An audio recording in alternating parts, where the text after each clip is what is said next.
Good morning, good afternoon, good evening. Sa mansulok ng mundo, please like, share, and subscribe. Oliver speaking.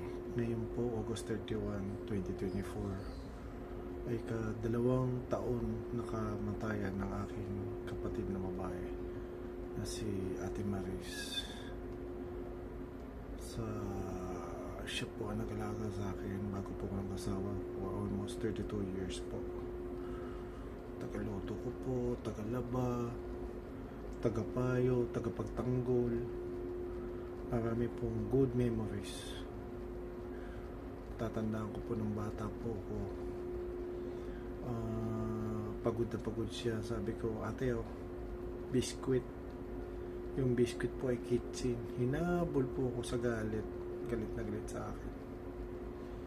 Mayroon pa din po na naalala ko na yung kilay ko po, ito po yung kilay na to. Tama ba?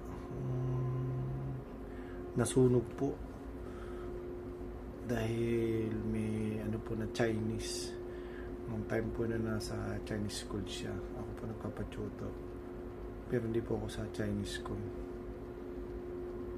Nasunog po yung kilay ko. Sinuntok ng kapatid ko, babae yung lalaki. Maraming pagkakataon na pinagtanggol niya ako. Mayroon din po na isang kamag-anak namin na hinanap yung uncle namin. Sabi sa akin, ay tanga. Sagot ng kapatid ko ni Ate Maris, huwag mong tinatanga-tanga kapatid ko, baka malintikan ka sa akin. Takot yung pinsan namin. Matapang po siya, kaya lang maaga po siyang kinuha ni Lord. Marami pong good memories. Tagaluto ko ng pansit canton, ulam, dami po, tagalaba, good memories. Ganun po ako close sa ate ko. Kasama po kayo matulog sa isang kama. Maraming magagandang alaala. Ang hindi ko po makakalimutan yung third day ng kanyang kamatayan, ika 3 days po. Sabi nila pagka 3 days bumabalik ang kaluluwa ng yumao. Nagpakita po sa akin. Close ako sa mother ko, pero alam ng mother ko matatakotin ako. Pero siya po nagpakita po sa akin. Hindi na po ako nakatulog. Kaya pala sabi ko, totoo pala bumabalik ang kaluluwa after 3 days. Sa akin lang po siya nagpakita. Akala ko nga po ligtas ako dahil sabi ko, sa Soga Santa Mesa po kami natulog ng pamangking ko, yung anak niya po si Gemma, tsaka yung pamangking ko si Daniel, anak ko ng kapatid kong lalaki, hindi ko eh. Sabi ko, tulog tayo Sogo, 12 hours para sa pagtulog natin. Doon po nagpakita sa akin sa Sogo Hotel. Hindi ko po makakalimutan. Ika 3 days ng kamatayan niya. Hindi na po ako nakatulog. Hindi naman po siya galit, hindi naman po siya masaya. Normal lang po. Ate, isang ka man naroon, sinisikap ko na maging mabuting kapatid, mabuting asawa, lagi mong binibilin, mabuting tito, na ayusin ang pamilya. Kumbaga,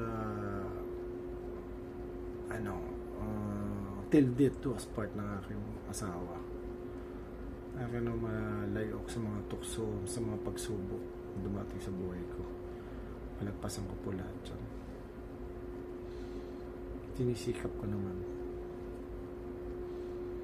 Alam kong Ate Maris na ginagabayan mo ko. Ano man mga pagsubok na dumating sa akin ay kayo nila dad, ma'am, ikaw ay kabayan ako na lalong maging matibay. Ano man ang sakit na dinaranas ng kapatid ko ngayon, si Dico, hari na malagpasan niya yun.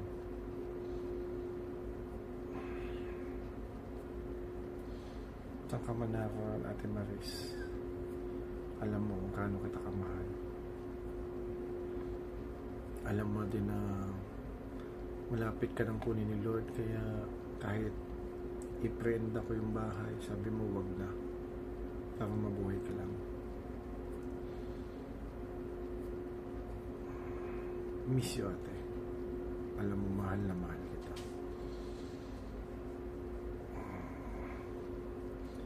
Wala man ako napadalaw sa sementeryo, wala man ako doon.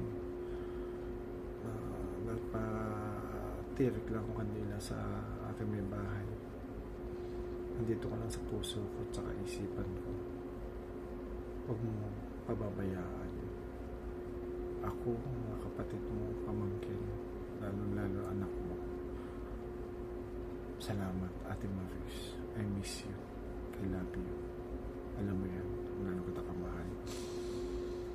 Salamat po sa hanggang sa susunod na pagbablog ko po. 2 years po ng ate ko.